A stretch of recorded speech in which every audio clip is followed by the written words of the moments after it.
Hello traders বন্ধুরা, আপনারা কি কখনো দেখেছেন মার্কেটে হঠাৎ বিক্রেতারা সব কন্ট্রোল নিচ্ছে আর সবাই ভাবছে দাম আরও পড়বে, কিন্তু হঠাৎই ক্রেতারা ফিরে এসে আগের দিনের অর্ধেকের বেশি দাম টেনে তোলে। হ্যাঁ, এটাই হলো সেই জাদুকরী মুহূর্ত, পিয়ার্সিং লাইন ক্যান্ডেলস্টিক প্যাটার্ন। আজকে আমরা শিখব কিভাবে এই প্যাটার্ন আপনাকে দেবে শক্তিশালী bullish reversal signal. So let's dive in. সুপ্রিয় দর্শক বন্ধুরা, টিচ এভরিথিং চ্যানেলের পক্ষ থেকে আপনাদের সকলকে স্বাগত জানাই। আমি আপনাদের সঙ্গে আছি Tumpa. Piercing line candlestick chart প্যাটার্নের একটি ক্যান্ডেলস্টিক প্যাটার্ন। জাপানিরা এই ক্যান্ডেলস্টিকটির নাম সাদা মেঘের উপর রেখেছেন, যে মেঘ ভারী ঝড় বৃষ্টির পর আকাশে দেখা যায়। পিয়ার্সিং লাইন একটি bullish reversal pattern.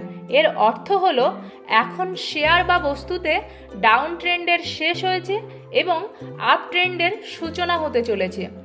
Piercing line দুটি ক্যান্ডেল মিলে তৈরি হয়। প্রথম ক্যান্ডেলটি একটি বড় লাল রঙের বিয়ারিশ ক্যান্ডেল হয়, এর মানে সেলার্স ডমিনেট করছে, এবং দ্বিতীয় ক্যান্ডেলটি একটি বড় সবুজ রঙের বুলিশ ক্যান্ডেল হয়, যেটা ওপেন হয় নিচে কিন্তু ক্লোজ করে আগের ক্যান্ডেলের 50% উপরে। এখানেই আসল জাদু। বায়ার্স জানিয়ে দেয় we are back. Piercing line চার্টে অলওয়েজ ডাউন ট্রেন্ডের পর তৈরি হয় বা বটমে তৈরি হয়। এই ক্যান্ডেলস্টিকটি তৈরি হওয়ার পর মার্কেট ডাউন হওয়ার প্রবণতা শেষ হয়ে যায়। কনফার্মেশন পাওয়ার পর যদি এন্ট্রি নেওয়া যায় তাহলে অবশ্যই প্রফিট হয়। তো চলুন বন্ধুরা, এবার জেনে নেওয়া যাক পিয়ার্সিং লাইন ক্যান্ডেলস্টিক কিভাবে তৈরি হয় এবং এটি তৈরি হলে কোন কোন বিষয়গুলো খুবই ভালোভাবে খেয়াল রাখা উচিত। পিয়ার্সিং লাইন ক্যান্ডেলস্টিকে যে প্রথম ক্যান্ডেল হয় সেটি রেড কালারের লং বিয়ারিশ ক্যান্ডেলস্টিক হতে হবে, এবং দ্বিতীয় যে ক্যান্ডেলস্টিক তৈরি হয় সেটিকে প্রথম ক্যান্ডেলের নিচে বা গ্যাপ ডাউন ওপেন হতে হবে। মানে দ্বিতীয় ক্যান্ডেল ডাউন হওয়ার সংকেতের সাথে খুলবে, বাট ক্লোজিংয়ের সময় প্রথম ক্যান্ডেলের মাঝ বরাবর বা হাই প্রাইজের সামান্য নিচে ক্লোজ হবে। দ্বিতীয় ক্যান্ডেলটি গ্রিন কালারের লং বুলিশ ক্যান্ডেল হতে হবে, এবং খেয়াল রাখার মতো বিষয় হলো দ্বিতীয় ক্যান্ডেলটি যেন প্রথম ক্যান্ডেলের হাই প্রাইজের উপরে না উঠে যায়। পিয়ার্সিং লাইন ক্যান্ডেলস্টিক প্যাটার্নে ভলিউমও খুব গুরুত্বপূর্ণ ভূমিকা রাখে। পিয়ার্সিং লাইনের যে প্রথম ক্যান্ডেলের ভলিউম হয় তার থেকে বেশি ভলিউম দ্বিতীয় ক্যান্ডেলের ভলিউম হতে হবে, বা বলা যায় দুটি ক্যান্ডেলের ভলিউম ক্রমশ আপ হওয়ার সংকেত দেখায়।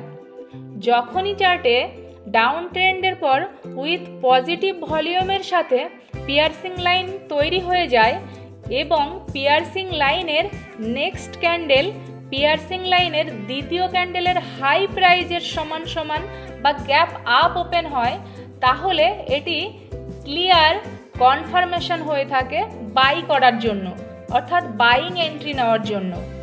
এর সাথে সাথে আপনাদের আরও একটা ইনফরমেশন দিয়ে দিই, পিয়ার্সিং লাইন ক্যান্ডেলস্টিকে দুটি ক্যান্ডেল কখনো কখনো প্রথম ক্যান্ডেল বিয়ারিশ মারুবজু এবং দ্বিতীয় ক্যান্ডেল বুলিশ মারুবজু ক্যান্ডেলও হতে পারে। আপনারা যদি মারুবজু ক্যান্ডেলস্টিক সম্পর্কে না জানা থাকে আপনাদের, তাহলে ডিসক্রিপশন বক্সে লিংক দেওয়া আছে, দেখে নিতে পারেন। পিয়ার্সিং লাইন চার্টে দুই প্রকারের তৈরি হতে দেখা যায়, স্ক্রিনে দেখে নিন। এই দুই প্রকার ক্যান্ডেল একই কাজ করে।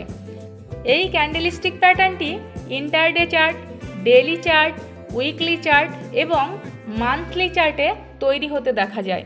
তবে এই ক্যান্ডেলস্টিক প্যাটার্নটি ডেইলি চার্টে খুবই ভালো কাজ করে। তো ফ্রেন্ডস, এবার জানা যাক পিয়ার্সিং লাইন কিভাবে কাজ করে। মনে করুন চার্টে পিয়ার্সিং লাইন ক্যান্ডেলস্টিক তৈরি হয়েছে এবং নেক্সট ক্যান্ডেল পিয়ার্সিং লাইনের দ্বিতীয় ক্যান্ডেলের হাই প্রাইজের উপর গ্যাপ আপ রেখে সুপার বুলিশ ক্যান্ডেল তৈরি হয়েছে। এরকম হলে মার্কেটে বাইং এন্ট্রি নেওয়ার কনফার্মেশন হয়ে যায়। এবার স্টপ লস পিয়ার্সিং লাইনের দ্বিতীয় ক্যান্ডেলের লো প্রাইজের নিচে রাখতে হবে। চলুন চার্টে দেখে নেওয়া যাক দেখুন চার্টে লম্বা ডাউন ট্রেন্ডের পর পিয়ার্সিং লাইন ক্যান্ডেলস্টিক দেখা যাচ্ছে এবং next candle gap up open হয়েছে। এটাই বাইং এন্ট্রি নিতে হবে। স্টপ লস পিয়ার্সিং লাইনের দ্বিতীয় ক্যান্ডেলের নিচে বসাতে হবে। আর প্রফিট বুক করার জন্য মার্কেটে ততক্ষণ হোল্ড করতে হবে যতক্ষণ না ট্রেন্ড বদলানোর সিগন্যাল পাওয়া যায় বা আপনারা রেজিস্ট্যান্স লেভেল অনুযায়ীও প্রফিট বুক করতে পারেন। সো ট্রেডার্স বন্ধুরা, এটাই ছিল পিয়ার্সিং লাইন ক্যান্ডেলস্টিক প্যাটার্নের রহস্য। এখন আপনি জানেন এর স্ট্রাকচার, সাইকোলজি, কনফার্মেশন আর ট্রেডিং স্ট্র্যাটেজি। যদি ভিডিওটি আপনার ভালো লেগে থাকে একটা লাইক দিন, আর ট্রেডিং নিয়ে নিয়মিত শিখতে চাইলে অবশ্যই সাবস্ক্রাইব করুন। কমেন্ট করে আপনার মতামত জানাতে ভুলবেন না। তাহলে দেখা হবে খুব শীঘ্রই নতুন আরেকটি পাওয়ারফুল ট্রেডিং প্যাটার্ন নিয়ে। টিচ এভরিথিং, শিখুন, চিন্তা করুন, লিড করুন।